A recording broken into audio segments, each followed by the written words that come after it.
உன்னை இந்த பக்கம் வரக்கூடாதுன்னு போலீஸ் வார்ன் பண்ணிருக்காங்கல்ல. அப்புறம் எதுக்கு இங்க வந்த? திருட்டுத்தனமா வீட்டுக்குள்ள வந்து என் குழந்தைய என்ன பண்ணிட்டு இருக்கா? முதல்ல இங்க இருந்து போ. சத்தியமா இவ ஏன் குழந்தைதாங்க. கொஞ்சம் டைம் கொடுங்க. நான் தான் இவளோட அம்மான்னு இப்ப சொல்ல வைக்கிறேன்.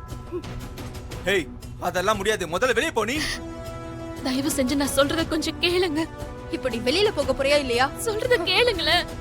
இப்ப நீ போகல, நான் போலீஸ கூப்பிட வேண்டியதா இருக்கும். வெளியே போ. ஐயோ, இதெல்லாம் காட்டினா கண்டிப்பா குழந்தைக்கு ஞாபகம் வருங்க. நான் தான் அவ அம்மான்னு ஒத்துக்குவா. ஏய், என்ன வேட்றியா? சொல்லிட்டே இருக்க. வா. ஐயோ, விடுங்க என்ன.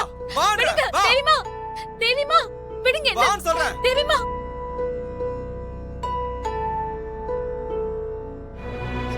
விடுங்க. ஐயோ. விடுங்க. இங்க பாரு, இன்னொரு தடவை இந்த வீட்டு பக்கம் வந்த போலீஸ்ல புடிச்சு கொடுத்துருவேன். இன்றே டவுன்லோட் செய்து உங்கள் ஃபேவரட் ஷோக்களை என்ஜாய் பண்ணுங்க.